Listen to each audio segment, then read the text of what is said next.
হরি হরি প্রিয়ে নমস্কার, আপনাদের সবাইকে স্বাগত জানিয়ে আমরা শুরু করছি আজকের এখনকার অনুষ্ঠান ভাগ্যবার্তা। ভাগ্যবার্তার আজকের অনুষ্ঠান এমন একজন মানুষের অনুষ্ঠান যার অভিজ্ঞতার ঝুলিতে দীর্ঘ প্রায় 38-39 বছর কাজ করা রয়েছে, যার অভিজ্ঞতার ঝুলিতে বহু মানুষকে উপকার করে দেওয়ার যা অভিজ্ঞতা রয়েছে, এবং তার অভিজ্ঞতার ঝুলিতে রয়েছে প্রচুর গ্রহ নক্ষত্র সম্পর্কে জ্ঞান। সেই মানুষটি হচ্ছেন পণ্ডিতজি ভৃগুশ্রী জাতক। অনেক অনেক স্বাগত, সুপ্রভাত। নমস্কার। প্রথমে আজকে গুরু কথায় থাকবে ঠাকুর শ্রী শ্রী রাম ঠাকুরের কথা আজকে বলবো। আজকে কিছু উপাচারও থাকবে এবং তার পাশাপাশি আজকে রাশিফল থাকবে। আজ হচ্ছে শুক্লপক্ষের ত্রয়োদশী তিথি বিকেল 4:14 পর্যন্ত, তারপর শুরু হবে শুক্লপক্ষের চতুর্দশী তিথি। আজ বৈধিতি যোগ। আজকের গোচরে আত্মকারক গ্রহ হচ্ছে মঙ্গল, আজকের গোচরে রাজ্যকারক গ্রহ হচ্ছে রবি এবং মঙ্গল। আজকের অভিজিৎ মুহূর্ত দুপুর 12:20 থেকে 1:08 পর্যন্ত। আজকের রাহুকাল সকাল 6:45 থেকে সকাল 8:25 পর্যন্ত। আজকের গ্রহগত সন্নিবেশ, রবি আজকে অবস্থান করবে কর্কট রাশির পুষ্যা নক্ষত্রে, চন্দ্র আজকে অবস্থান করবে ধনু রাশির পূর্বাষাঢ়া নক্ষত্রে, মঙ্গল আজকে অবস্থান করবে বৃষ রাশির মৃগশিরা নক্ষত্রে, বুধ আজকে অবস্থান করবে মিথুন রাশির পূর্ণবসু নক্ষত্রে, বৃহস্পতি আজকে অবস্থান করবে কর্কট রাশির পুষ্যা নক্ষত্রে, শুক্র আজকে অবস্থান করবে সিংহ রাশির পূর্ব ফাল্গুনী নক্ষত্রে, শনি আজকে অবস্থান করবে মীন রাশির রেবতী নক্ষত্রে, রাহু আজকে অবস্থান করবে কুম্ভ রাশির শতভিষা নক্ষত্রে, কেতু আজকে অবস্থান করবে সিংহ রাশির মঘা নক্ষত্রে। আজ শনি গ্রহ রেট্রোগ্রেড হবে, অর্থাৎ বক্রী হবে আগামী 10ই ডিসেম্বর 2026 পর্যন্ত, অর্থাৎ 138 দিনের জন্য শনি গ্রহ বক্রী থাকবে। শনি গ্রহের বক্রীর জন্য কোন কোন রাশির জাতক জাতিকাদের ক্ষেত্রে অশুভ ফল দেবে সে নিয়ে কিন্তু অনেকেই অনেক কিছু বলে। তবে আমি একটা কথা বলবো যে সমস্ত জাতক জাতিকাদের জন্মকালীন শনি গ্রহ বক্রী অবস্থায় ছিল এবং তাদের যদি জন্মছকে কেন্দ্রভাবে বা দুস্থানগত অবস্থায় যদি শনি বক্রী থাকে, কারণ কেন্দ্রভাবে শনি বক্রী থাকা কিন্তু শুভ নয়, দুস্থানগত অর্থাৎ অষ্টমের দ্বাদশভাবে কিন্তু শনি বক্রী থাকা শুভ নয়। জন্মকালীন তার দশা বা অন্তর্দশায় কিছু প্রতিকূলতা দেয় যদি তার নবতারা চক্র অনুযায়ী যদি শনি অশুভ নক্ষত্র অবস্থান করে। ঠিক সেইভাবেই সে সমস্ত জাতক জাতিকাদের বর্তমানে গোচরে অর্থাৎ 27শে জুলাই আজকে থেকে 10ই ডিসেম্বর 2026 পর্যন্ত এই 138 দিন শনি বক্রী চলাকালীন সেই সমস্ত রাশির জাতক জাতিকাদের ক্ষেত্রে সতর্ক থাকতে হবে যে তাদের শনি অশুভ নক্ষত্রে আছে কিনা। কারণ শনি বর্তমানে রেবতী নক্ষত্রে আছে।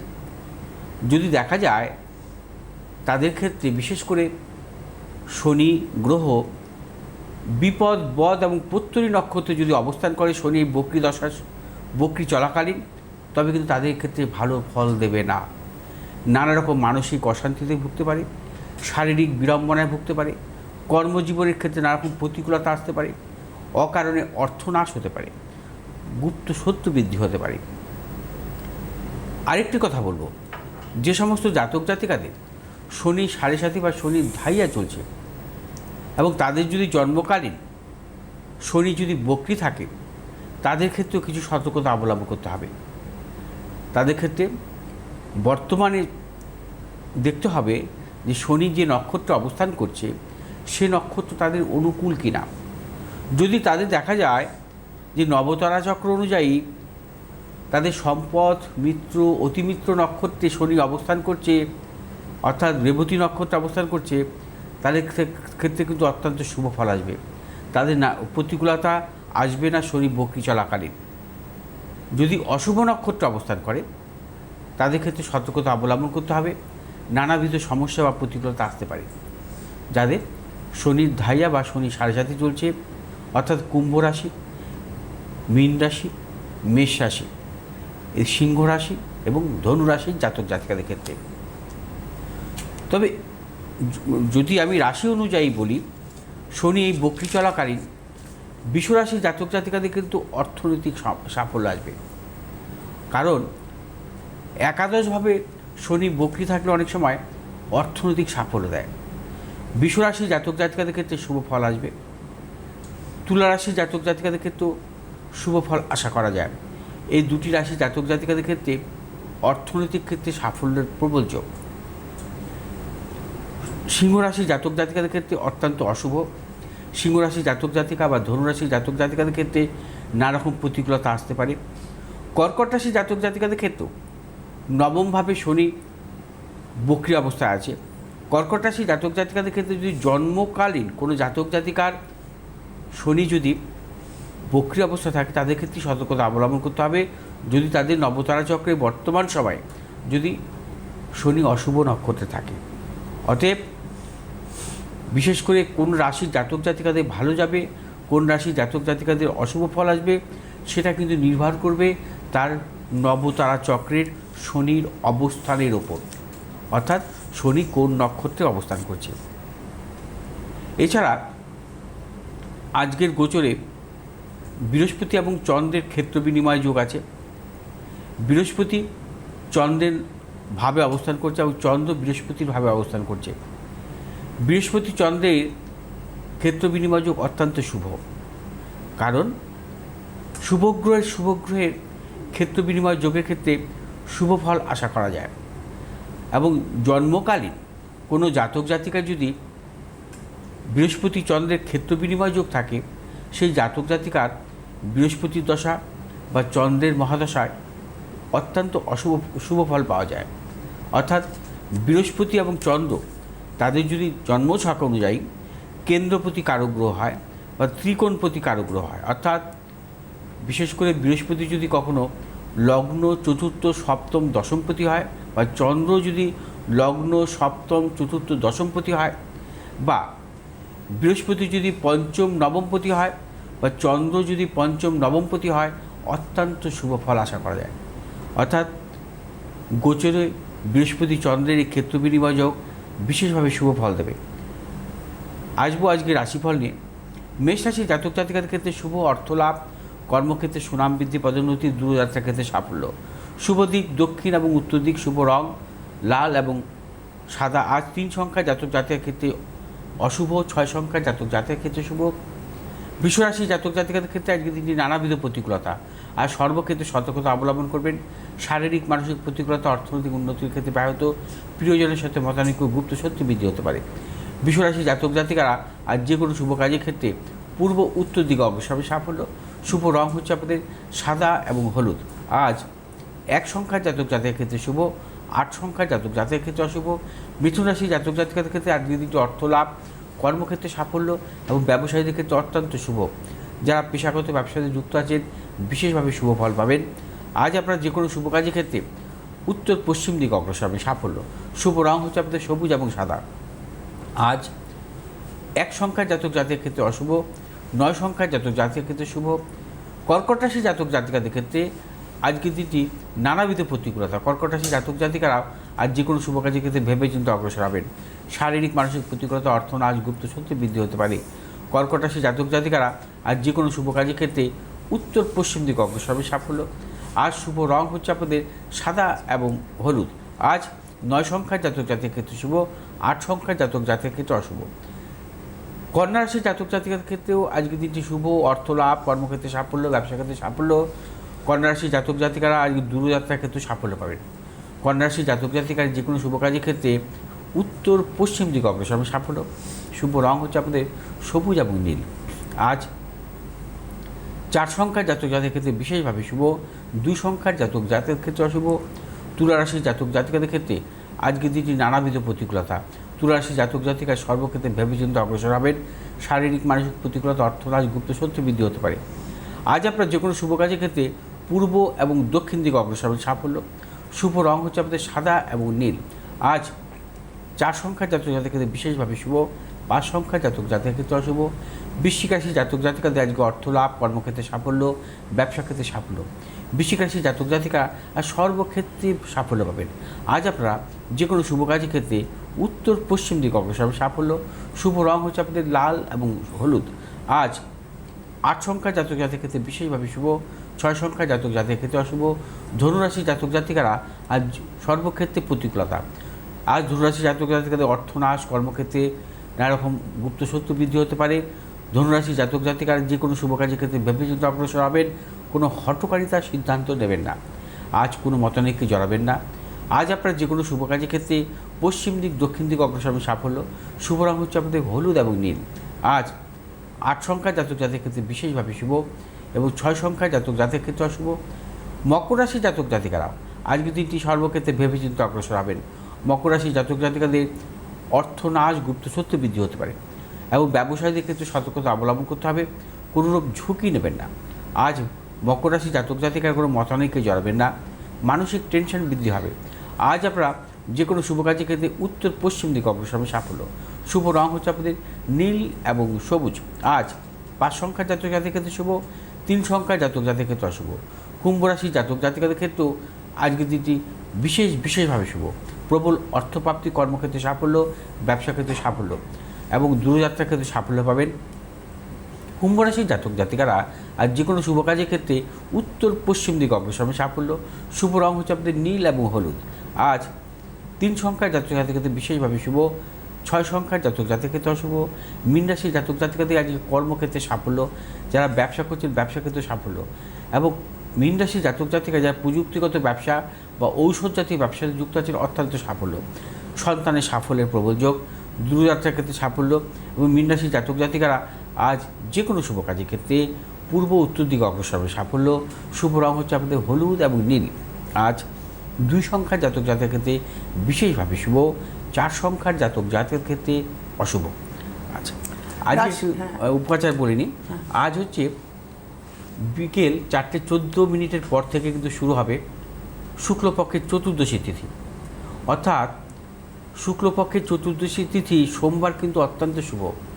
আজ যেহেতু শ্রাবণ মাসের 2য় সোমবার এবং তার পাশাপাশি চতুর্দশী তিথি শুরু হবে। চতুর্দশী তিথিতে শিবের পুজো করা কিন্তু অত্যন্ত শুভ। আজ বিকেল 4:14 পর আপনারা নানা রকম শিবের উপাচার পালন করতে পারেন। আজ সন্ধ্যেবেলায় ঘিয়ের প্রদীপ জ্বালাবেন। অবশ্যই ঘিয়ের প্রদীপ জ্বালাবেন আপনার ঠাকুর ঘরে এবং সদর দরজার সামনে চতুর্দশী চলাকালীন বিকেল 4:14 পর সন্ধ্যেবেলায়। এবং তার পাশাপাশি আজকে সন্ধ্যেবেলায় শিবের বিভিন্ন মন্ত্র পাঠ করা বা শিব পুরাণ পাঠ করা অত্যন্ত শুভ। আজকে সন্ধ্যেবেলায় অর্থাৎ শিবলিঙ্গে আপনারা অনেকেই সকালবেলা পুজো দেবেন, কিন্তু তার সাথেও বিকেলবেলায় কিন্তু আপনারা শিবের উদ্দেশ্যে প্রসাদ বিতরণ করতে পারেন এবং বিকেলবেলা কোনো দুস্থ লোককে অর্থাৎ বিকেল 4:14 পর কিন্তু দুস্থ লোককে কিন্তু নানা রকম দান করতে পারে, সেক্ষেত্রে কিন্তু শুভ ফল পাবেন আজকের দিনটি।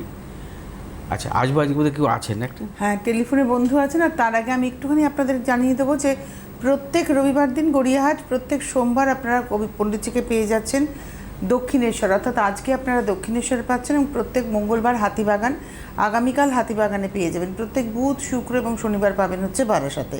যারা দেখাতে চাইছেন যোগাযোগ করুন 8583013265। এই ফোন নাম্বারে আপনারা ওভার টেলিফোন কনসালটেন্সিও পেতে পারেন, অর্থাৎ ফোনের মাধ্যমে অনলাইনেও আপনারা কিন্তু দেখিয়ে নিতে পারবেন। ডিটেলস জানার জন্য 8580132265। নমস্কার, কে রয়েছেন? হ্যালো। হ্যালো, নমস্কার। আমি আসাম থেকে বলছি। কি নাম? আমার আসাম থেকে নিহাল কান্তি দাস। কার সম্পর্কে জানবেন? আসাম বলতে করিমগঞ্জ। আচ্ছা, আপনি কার সম্পর্কে জানবেন? নিহাল কান্তি দাসের সম্পর্কে, আমার ছেলে। আচ্ছা, উনি হচ্ছেন নিহার কান্তি দাস। বলুন date of birth. 14 October 2002। 14 October 2002। 2002। Time বলুন। আর 8:17 সকালবেলা। 8:17। 17। আচ্ছা, হ্যাঁ হ্যাঁ। সময় 8:17। আর কোথায় হয়েছে? করিমগঞ্জ, আসামের করিমগঞ্জ। ওখানেই জন্ম। আপনি দেখেন অনুষ্ঠান, পণ্ডিতজির অনুষ্ঠান? হ্যাঁ, সব দিনই দেখি। আপনার ঋতুশ্রী জাতকের অনুষ্ঠান সব দিনই দেখি। আচ্ছা অনেক দূরে থাকি তো, তাই আসা বা যোগাযোগ করা এমনিতে সম্ভব হয় না। আচ্ছা আচ্ছা আচ্ছা আচ্ছা, আপনার ছেলের জন্মবারটা সোমবার তো? সোমবার, বৃশ্চিক লগ্ন, মকর রাশি ওর, হ্যাঁ, উত্তরাষাঢ়া নক্ষত্র আর উত্তরাষাঢ়া নক্ষত্র, ঠিক আছে, নরগণ। হ্যাঁ, আচ্ছা জানি। আচ্ছা ঠিক আছে। হুম। আচ্ছা, এবার জন্মছকে আমি আসছি। জন্মকালীন শুক্র গ্রহ বক্রী অবস্থা ছিল, শনিও কিন্তু ওর জন্মছকে বক্রী অবস্থা ছিল, বুঝতে পারলেন? যেটা আজকে শনির যে বক্রী নিয়ে আলোচনা করলাম, যে 138 দিনের জন্য শনি বক্রী হবে। তবে আপনার একটা প্রশ্ন থাকতে পারে যে আপনার ছেলের শনির বক্রী অশুভ মানে খারাপ হতে পারে কিনা। দেখুন, আপনার সন্তানের অর্থাৎ ছেলের জন্মছক অনুযায়ী কিন্তু শনি কিন্তু জন্মকালীন অষ্টম ঘরে ছিল, হ্যাঁ, অর্থাৎ দুস্থানগত অবস্থা ছিল। আচ্ছা, দুস্থানগত শনি বক্রী থাকাটা কিন্তু ভালো নয়, ঠিক আছে? দুস্থানগত শনি বক্রী থাকলে হচ্ছে মানে অশুভ ফল আসে। আচ্ছা, কিন্তু এইবার আমি আরেকটু দেখে নেব যে শনি ওর জন্মছকে, আচ্ছা 1 মিনিট ধরুন, হ্যাঁ,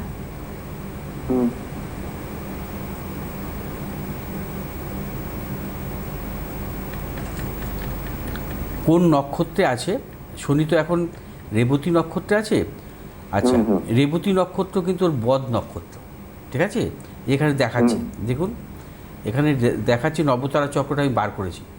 নবতারা চক্রটা একটু দেখাও, হ্যাঁ, নবতারা চক্রটা একটু দেখাও, একটু স্ক্রিনে আনতে হবে। হ্যাঁ, এই যে এখানে দেখুন শনি কিন্তু এখন রেবতী নক্ষত্রে আছে। রেবতী নক্ষত্র মানে পণ্ডিতজি একটু উঠিয়ে দিন। হ্যাঁ, আচ্ছা উঠিয়ে দেবো না? হ্যাঁ, ঢাকা পড়ে গেছে। আমি এটা হচ্ছে কেন বোঝাচ্ছি, মানে এটা হচ্ছে সবাই বুঝতে পারবে ব্যাপারটা আমি যে কি বলতে চাইছি। রেবতী নক্ষত্র হচ্ছে এর দেখুন এখানে 27 নম্বর উপরে লেখা আছে বাধা, মানে বদ, ঠিক আছে? বদ নক্ষত্রে থাকা কিন্তু ভালো নয়, হ্যাঁ, অর্থাৎ এই সময়টায় শনি যে বক্রী চলবে, হ্যাঁ, যতদিন রেবতী নক্ষত্রে শনি থাকবে ততদিন কিন্তু ওর পক্ষে ভালো ফল দেবে না এই রেট্রোগেট পিরিয়ডে, বুঝতে পেরেছেন? এটা কিন্তু এই বিষয়ে সতর্কতা অবলম্বন করবেন। আর এই সময় নানা রকম বাধা বিড়ম্বনা এগুলো কিন্তু আসে, হ্যাঁ। আচ্ছা, এখন বর্তমানে ওর মহাদশা চলছে রাহুর মহাদশা। রাহু হচ্ছে লগ্নের 7ম ভাবে আছে, রাহু কিন্তু তুঙ্গি, ঠিক আছে? জন্মছক অনুযায়ী চতুর্থপতি কারগ্রহ হচ্ছে শনি এবং অষ্টমে পঞ্চমপতি বৃহস্পতি, পঞ্চম ভাবে দৃষ্ট জন্মছক অনুযায়ী উচ্চশিক্ষার যোগ, হ্যাঁ। পঞ্চমপতি বৃহস্পতি তুঙ্গি, পঞ্চমপতি বৃহস্পতি নিজের ঘরে দৃষ্ট এবং সপ্তম ভাগ্যভাবে বৃহস্পতি তুঙ্গি অবস্থায়। আপনার ছেলে জন্মছক খুব ভালো ছক এবং কর্মজীবনও ভালো হবে, হ্যাঁ, কারণ ভাগ্যভাবে বৃহস্পতি তুঙ্গি, ভাগ্যপতি আর চন্দ্র এবং বৃহস্পতিরও কিন্তু ক্ষেত্র বিনিময় যোগ, যেটা নিয়ে আজকে আলোচনা করলাম, এই যোগটাও কিন্তু ওর মধ্যে আছে। চন্দ্র বৃহস্পতির মধ্যে হচ্ছে একতর যোগ আছে। আর ওর জন্মছক অনুযায়ী কর্মপতি কারগ্রহ হচ্ছে রবি, একাদশভাবে অবস্থান করছে। আচ্ছা, ও পড়াশোনা কি করছে? উচ্চশিক্ষা এবং কর্মজীবনে ভালো হবে, বলুন। হ্যাঁ, পড়াশোনা এমবিবিএস করছে গুয়াহাটি থেকে, মানে গুয়াহাটি মেডিকেল কলেজ থেকে করছে। মেডিকেল কলেজ থেকে এমবিবিএস করছে। কোন ইয়ারে রয়েছে এখন এটা ওর? তখন এমবিবিএস কমপ্লিট হয়ে ইন্টার্নশিপ করছে। ইন্টার্নশিপ করছে, এমবিবিএস এর ডিগ্রি পেয়ে গেছে, রেজিস্ট্রেশন হয়ে গেছে। হ্যাঁ, হয়ে গেছে। তো ওটা পিজি করতে পারবে কিনা ওটার জন্য করেছিল। আচ্ছা, মানে হায়ার স্টাডিজটা হবে হবে। তাহলে আমি একটা কথা বলবো, 29 সালের জানুয়ারির পর থেকে কিন্তু হবে, হ্যাঁ, কারণ এই সময় হচ্ছে বুধের অন্তর্দশা শুরু হবে, বুধ ওর স্বক্ষেত্রে আছে, হ্যাঁ, ওই সময় থেকে ওর ভালো সময় আসবে। 29 সালের জানুয়ারি থেকে কিন্তু অত্যন্ত শুভ সময়, হ্যাঁ। আচ্ছা, সময় খুব অল্প, আমি বিস্তারিত আলোচনা করতে পারলাম না, তবে সংক্ষেপে আমি যতটা পারলাম বললাম, ঠিক আছে? আচ্ছা, আসবো আজকের গুরু কথায়, কারণ সময় খুব অল্প আছে সেই জন্য। আচ্ছা, গুরু কথার আজকের পর্বে যে গুরুকে নিয়ে আলোচনা করব তিনি শ্রী শ্রী রাম ঠাকুর, যার সন্ন্যাস জীবনের পূর্বের নাম ছিল রামচন্দ্র চক্রবর্তী। তার জীবন এবং সাধনা ভারতের আধ্যাত্মিক জগতের আদর্শ স্বরূপ। আজও দেশে বিদেশে তার অসংখ্য ভক্ত রয়েছে। ভারতের আধ্যাত্মিক জগতে তিনি এক উজ্জ্বল নক্ষত্র সম।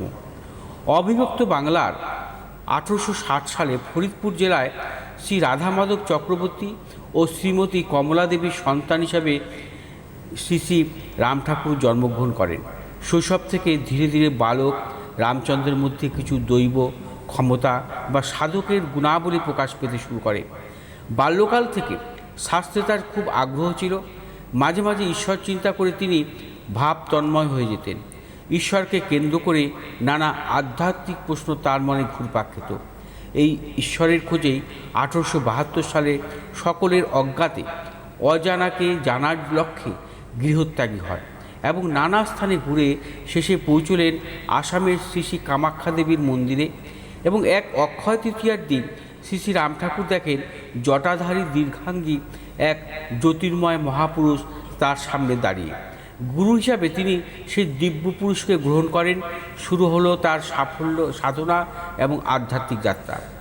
একের পর এক বহু কঠিন সাধনার সিদ্ধি লাভ করে একসময় তিনি হয়ে ওঠেন অলৌকিক ক্ষমতার সম্পন্ন শ্রী শ্রী রাম ঠাকুর। পরবর্তীতে আরও কঠোর সাধনা করে তিনি অষ্টসিদ্ধি লাভ করলেন। এরপর গুরুর এদেশে গৃহে ফিরে মাতৃসেবা কর্মজীবনে কিছুকাল নিজেকে নিয়োজিত করলেন। এদের মধ্যে থেকেও তার আধ্যাত্মিক শক্তি এবং জ্ঞান গোপন রইল না। ধীরে ধীরে তার চারপাশের মানুষরা বুঝতে পারেন তিনি আর কোনো সাধারণ মানুষ নেই, তার মধ্যে অলৌকিক আধ্যাত্মিক শক্তি জন্ম নিয়েছে।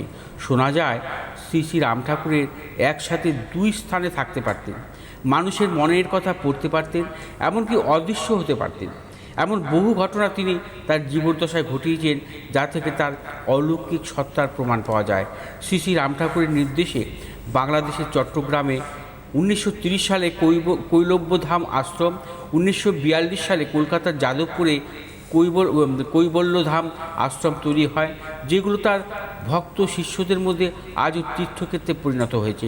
এছাড়া 1943 সালে তার জন্মভিটা ডিঙামানিক গ্রামে সত্যনারায়ণ সেবা মন্দির তৈরি হয়। অসংখ্য ভক্ত তার আদর্শে দীক্ষিত হন। আজও বহু রাম ঠাকুরের ভক্ত তার দেখানো ভক্তি মার্গে চলেছেন, নানা রকম জনসেবা চালিয়ে যাচ্ছেন। শ্রী শ্রী রাম ঠাকুরের কাছে জাতি, ধর্ম, বর্ণ, সূচি, অসুচির কোনো ভেদ ছিল না। জীবনের দীর্ঘ সময় কঠিন সাধনায় মগ্ন থেকেও ভক্তদের তিনি নিঃস্বার্থভাবে জীব সেবা করতে শিখিয়েছেন এবং তার জীবন দর্শন তার অগণিত ভক্ত ও শিষ্যদের মধ্যে এক আদর্শ স্বরূপ। অনেক ধন্যবাদ জানাবো পণ্ডিতজিকে। আজকের হাতে সময় নেই, বিদায় নেওয়ার পালা।